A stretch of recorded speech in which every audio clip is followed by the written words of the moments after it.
Hello students, welcome to my channel Amriti maths classes. तो आज की वीडियो में सॉल्व करेंगे सीबीएसई सैम्पल पेपर क्लास 12 का सेक्शन 3, जिसको मैं पूरा नहीं करूंगी इस वीडियो में केवल 19 to 23 क्वेश्चंस करने वाली हूँ। बाकी के रिमेनिंग क्वेश्चंस नेक्स्ट वीडियो में डिस्कस करेंगे। तो चलिए स्टार्ट करते हैं क्वेश्चन नंबर 19 से। इसमें गिवन है हमें express tan inverse cos x by 1 minus sin x if x lies between -3π/2 2π/2 in the simplest form.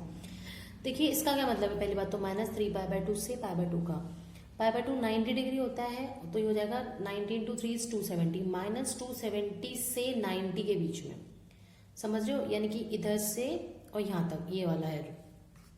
हमें सॉल्व करना है tan inverse cos x 1 minus sin x। अगर यहाँ cos by 1 minus sin ना होके sin by 1 minus cos होता ना, तो क्वेश्चन बहुत इजी बन जाता, इजीली हम tan में से कन्वर्ट कर पाते। लेकिन यहाँ cos 1/1 minus sin है, तो इसे sin में कैसे चेंज करेंगे। हम अच्छे से जानते हैं cos थीटा हमारा क्या होता है, sin 90 डिग्री माइनस थीटा, और sin थीटा हमारा क्या होता है, cos 90 डिग्री माइनस थीटा।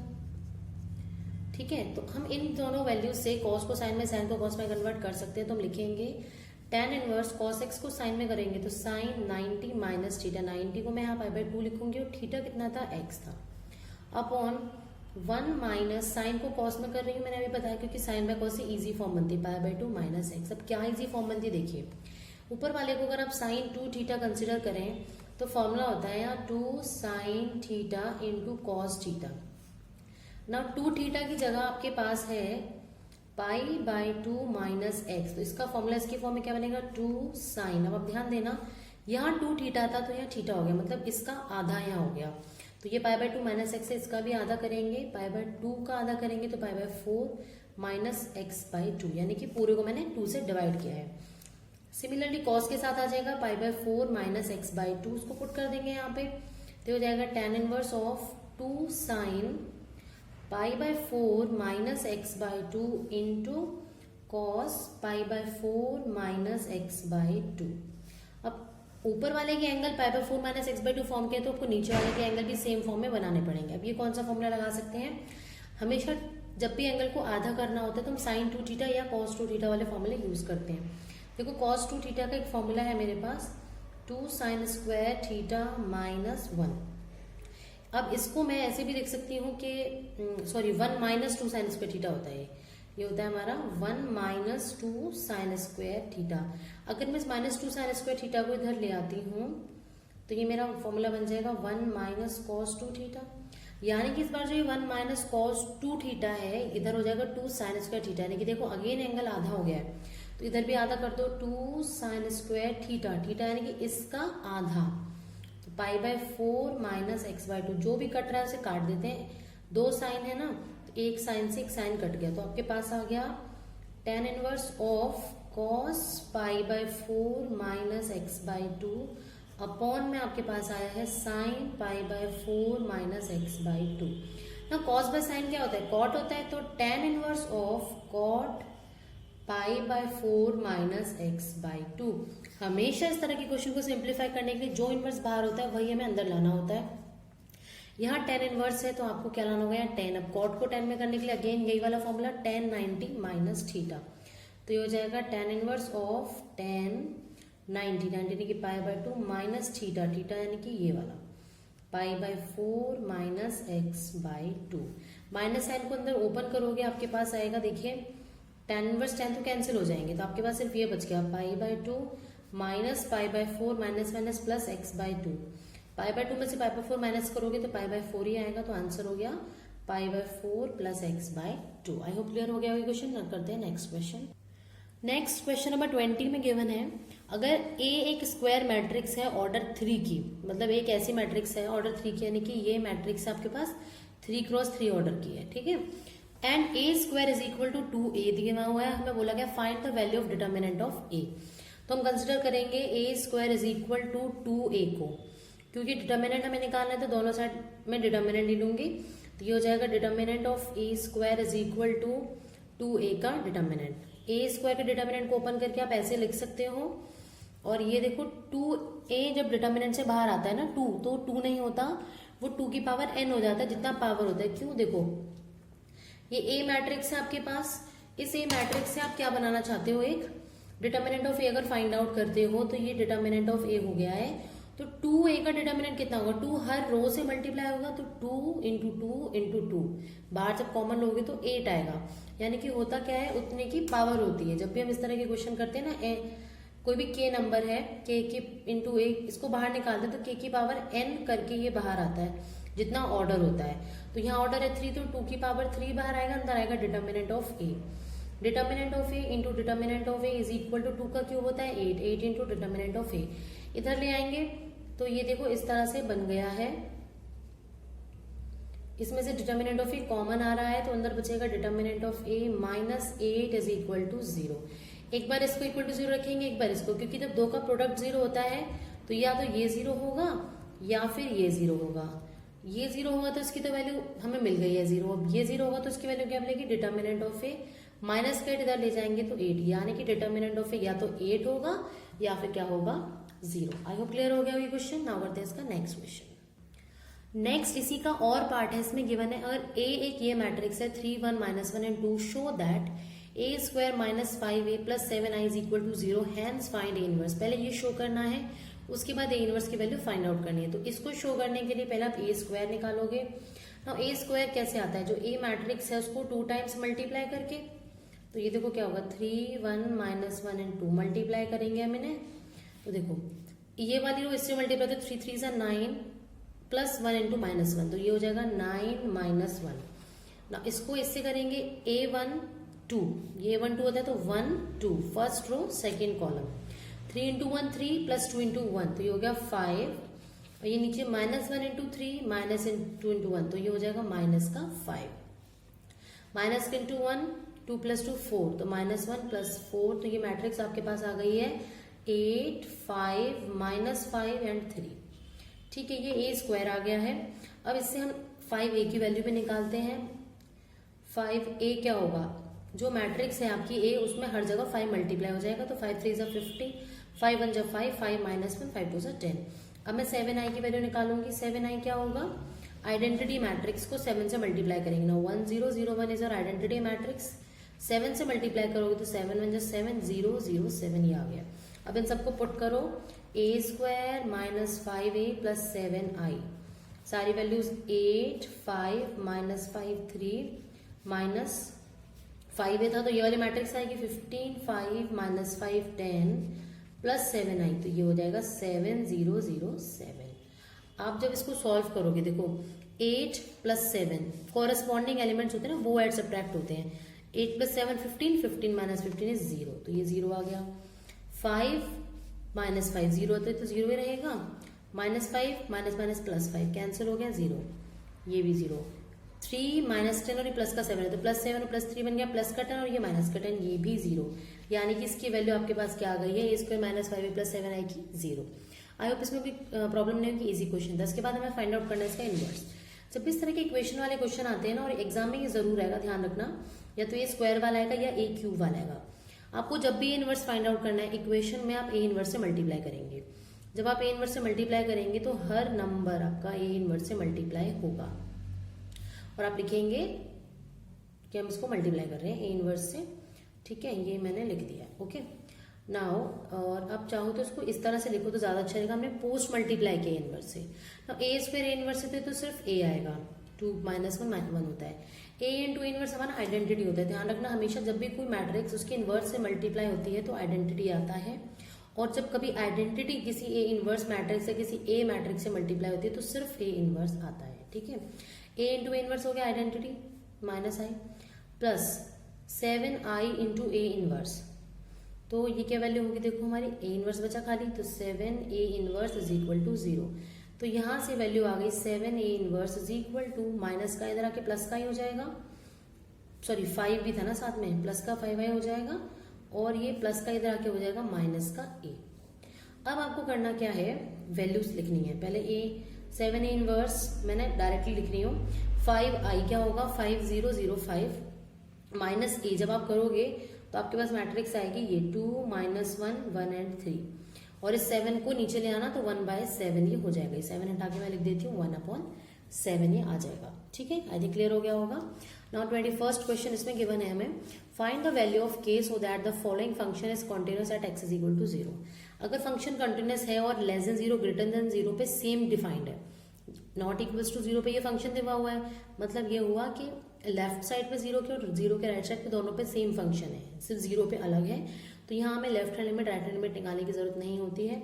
यहाँ हम सिर्फ लिखेंगे limit x tends to 0 f of x is equal to, हमें एफ ऑफ 0 गिवन है, ये गिवन है क्योंकि हमें कॉन्टिन्यूस बोला हुआ है ना। लिमिट हम फाइंड आउट करते हैं, पहले मैं लिमिट कर रही हूँ। तो लिमिट एक्स टेंड्स टू 0, ये आपके पास 1 minus cos k x upon x sine, important question है, ध्यान से देखेंगे। अब उसके बाद क्या करना है, 1 माइनस कॉस के एक्स, अब ध्यान देना इसमें वही 1 माइनस कॉस टू थीटा भी आया था लास्ट क्वेश्चन में 19 में, वैसे ही करना है।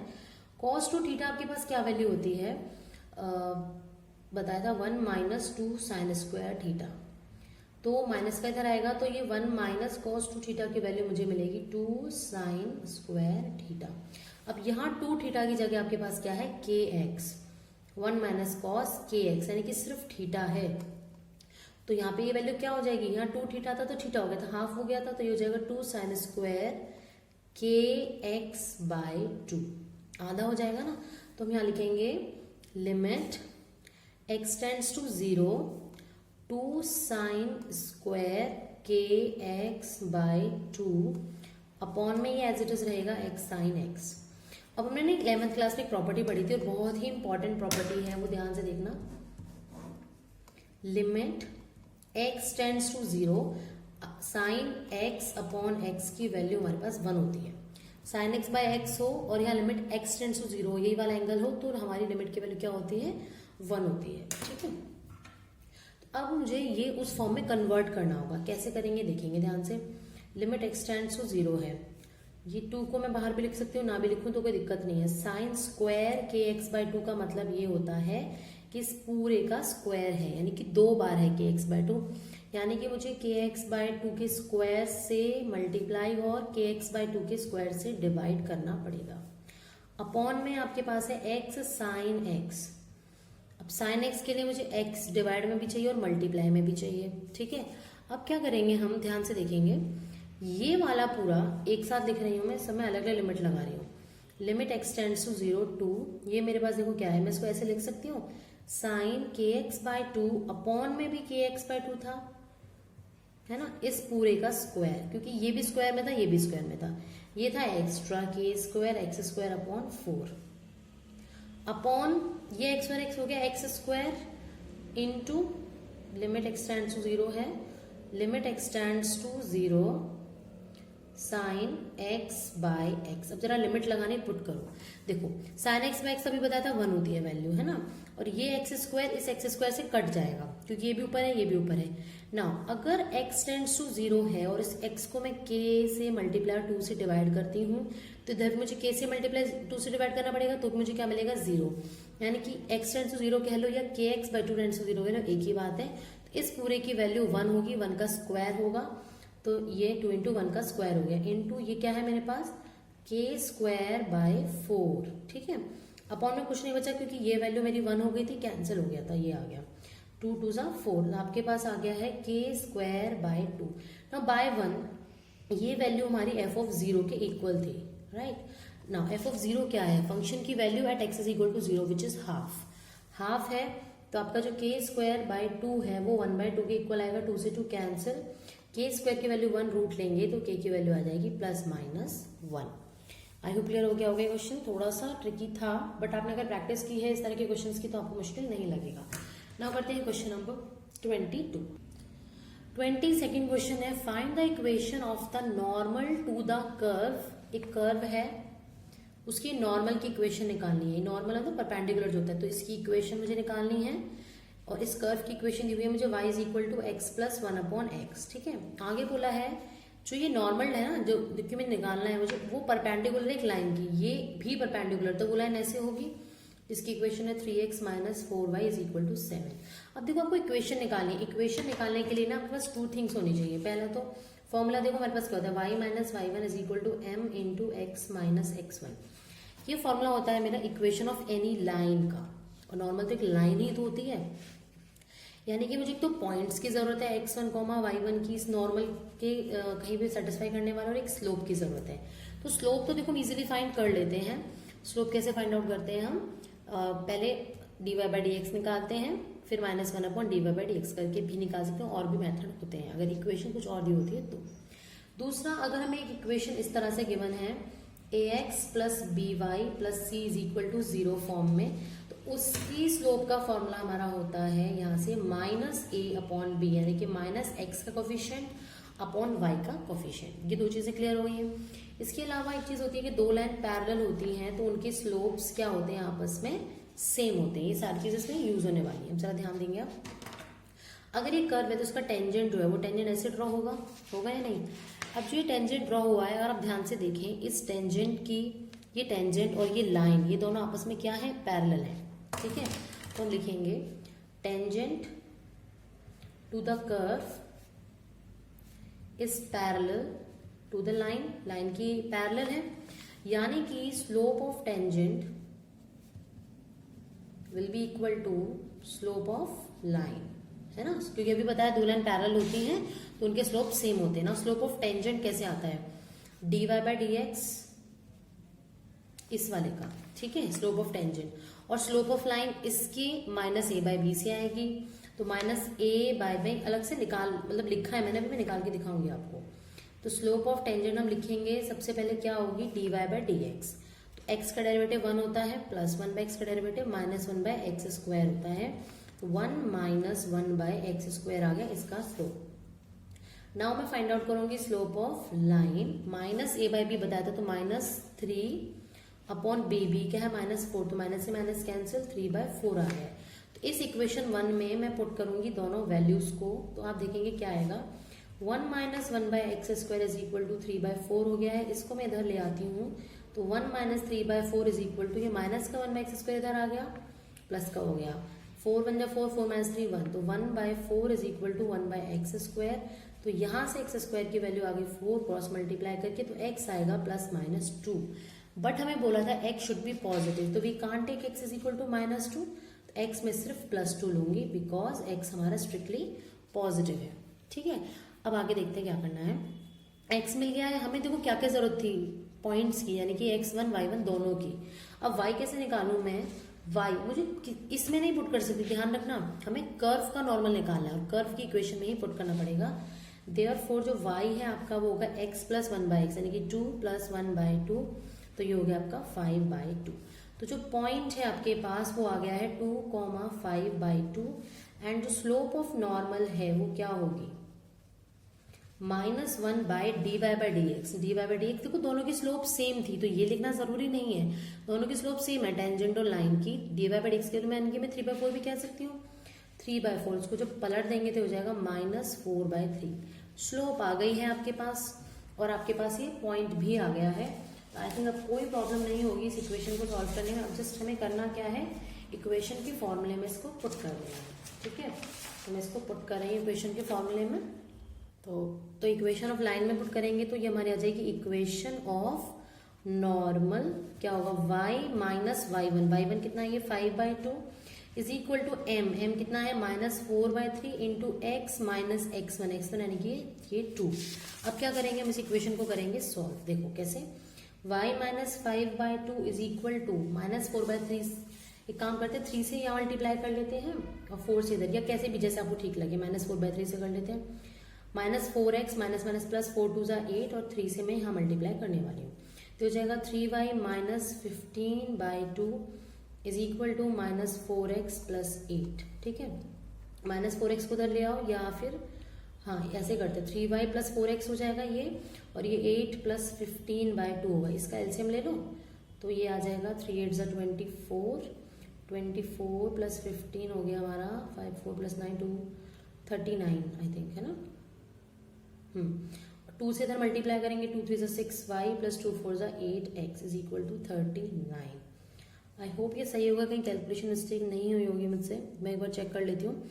-4x - +4 2 = 8, 3 से मल्टीप्लाई करा 3y -3 5 = 15/2, 3y + 4x, प्लस का 8 यहाँ रहा, प्लस का 15/2, 2 8 = 16, 16 प्लस सॉरी 31 आएगा, मैंने पता नहीं क्या सोच के 39 लिख दिया, 31 आएगा एलसीएम लेके। तो ये इक्वेशन ऑफ हमारी नॉर्मल आ गई है।